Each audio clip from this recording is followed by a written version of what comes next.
Save me, O God, for the floodwaters are up to my neck. Deeper and deeper I sink into the mire. I can't find a foothold. I am in deep water.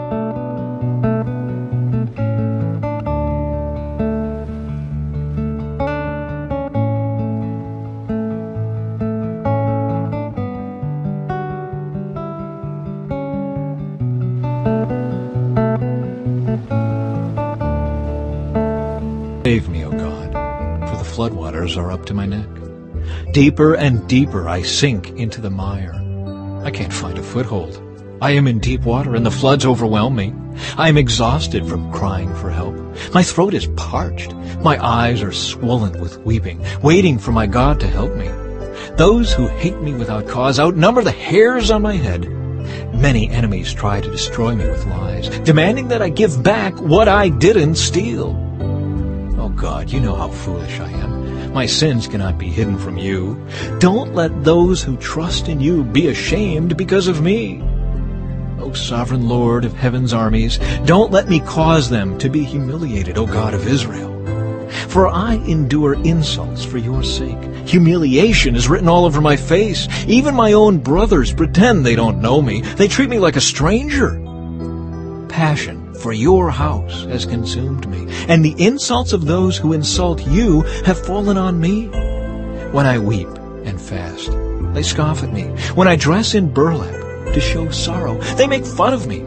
I am the favorite topic of town gossip, and all the drunks sing about me. Chapter 21. Epilogue. Jesus appears to 7 disciples. Later, Jesus appeared again to the disciples beside the Sea of Galilee. This is how it happened.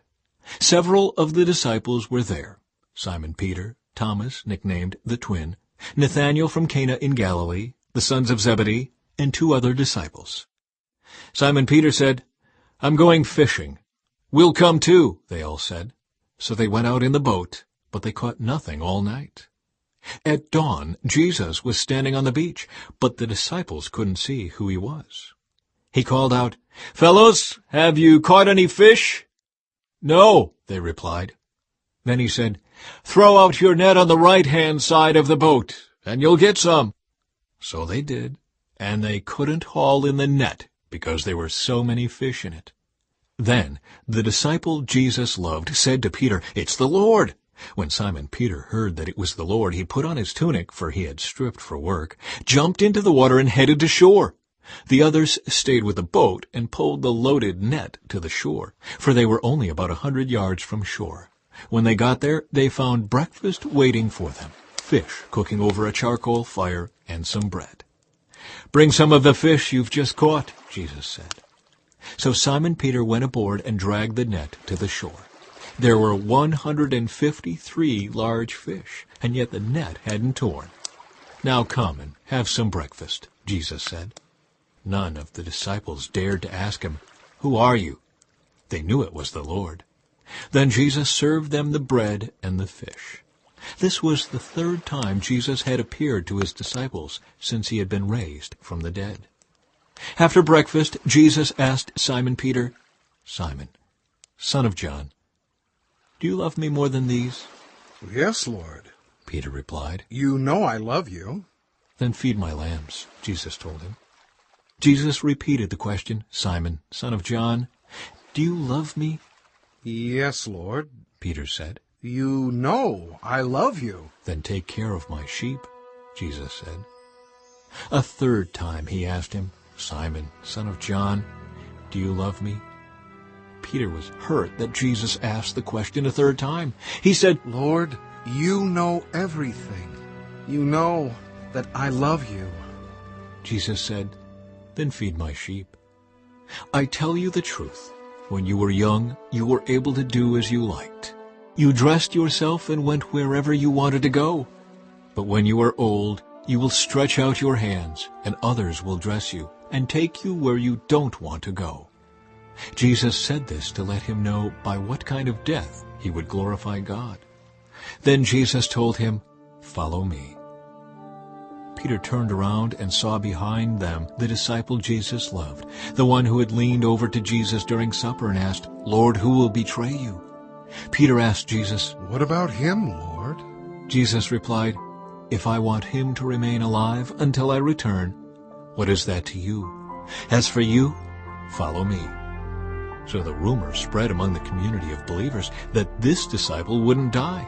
But that isn't what Jesus said at all. He only said, "If I want him to remain alive until I return, what is that to you?" This disciple is the one who testifies to these events and has recorded them here. And we know that his account of these things is accurate. Jesus also did many other things. If they were all written down, I suppose the whole world could not contain the books that would be written.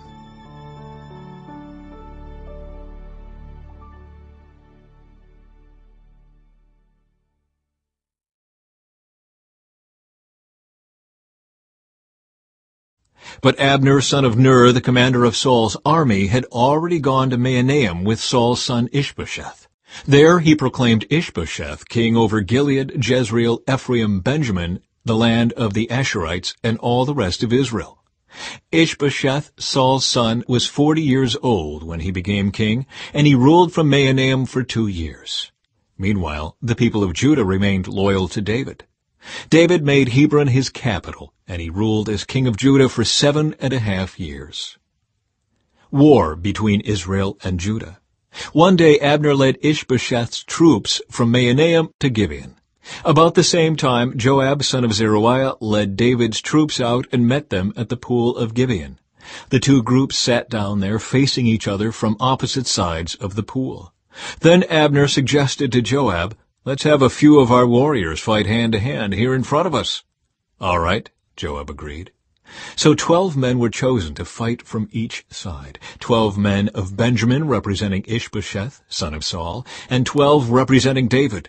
Each one grabbed his opponent by the hair and thrust his sword into the other's side so that all of them died. So this place at Gibeon has been known ever since as the Field of Swords. A fierce battle followed that day, and Abner and the men of Israel were defeated by the forces of David. The death of Asahel. Joab, Abishai, and Asahel, the 3 sons of Zeruiah, were among David's forces that day. Asahel could run like a gazelle, and he began chasing Abner. He pursued him relentlessly, not stopping for anything.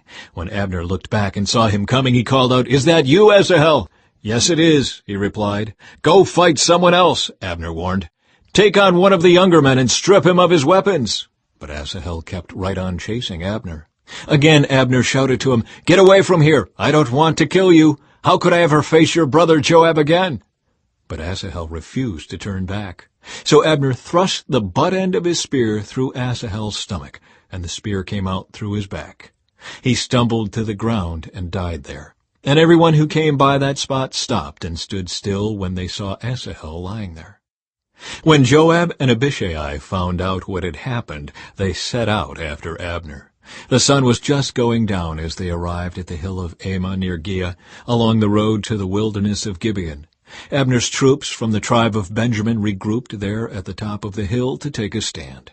Abner shouted down to Joab, "Must we always be killing each other? Don't you realize that bitterness is the only result? When will you call off your men from chasing their Israelite brothers?" Then Joab said, "God only knows what would have happened if you hadn't spoken, for we would have chased you all night if necessary." So Joab blew the ram's horn, and his men stopped chasing the troops of Israel. All that night Abner and his men retreated through the Jordan Valley. They crossed the Jordan River traveling all through the morning, and didn't stop until they arrived at Mahanaim. Meanwhile Joab and his men also returned home. When Joab counted his casualties, he discovered that only 19 men were missing, in addition to Asahel. But 360 of Abner's men had been killed, all from the tribe of Benjamin. Joab and his men took Asahel's body to Bethlehem and buried him there in his father's tomb. Then they traveled all night and reached Hebron at daybreak.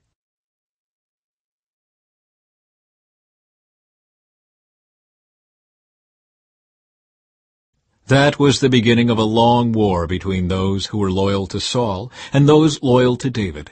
As time passed, David became stronger and stronger, while Saul's dynasty became weaker and weaker. David's sons born in Hebron.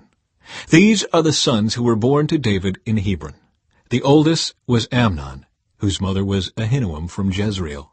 The second was Daniel, whose mother was Abigail, the widow of Nabal from Carmel.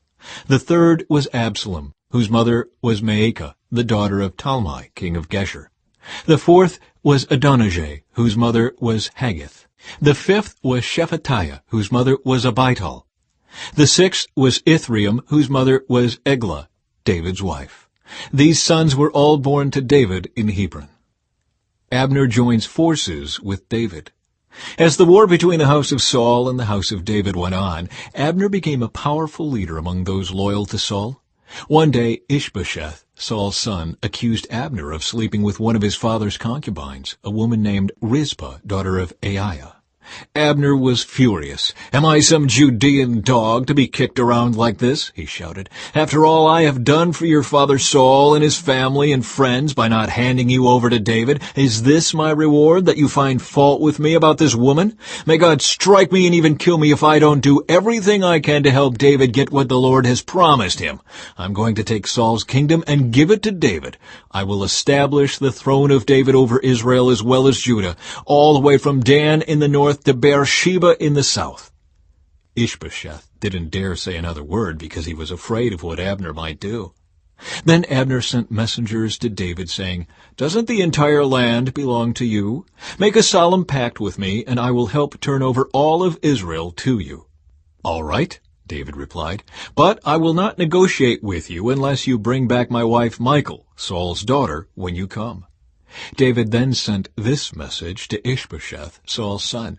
"Give me back my wife Michal, for I bought her with the lives of 100 Philistines." So Ishbosheth took Michal away from her husband Palti, son of Laish. Palti followed along behind her as far as Bahurim, weeping as he went. Then Abner told him, "Go back home." So Palti returned. Meanwhile, Abner had consulted with the elders of Israel. "For some time now," he told them, "you have wanted to make David your king. Now is the time. For the Lord has said, I have chosen David to save my people Israel from the hands of the Philistines and from all their other enemies." Abner also spoke with the men of Benjamin. Then he went to Hebron to tell David that all the people of Israel and Benjamin had agreed to support him. When Abner and 20 of his men came to Hebron, David entertained them with a great feast. Then Abner said to David, "Let me go and call an assembly of all Israel to support my lord the king. They will make a covenant with you to make you their king, and you will rule over everything your heart desires." So David sent Abner safely on his way.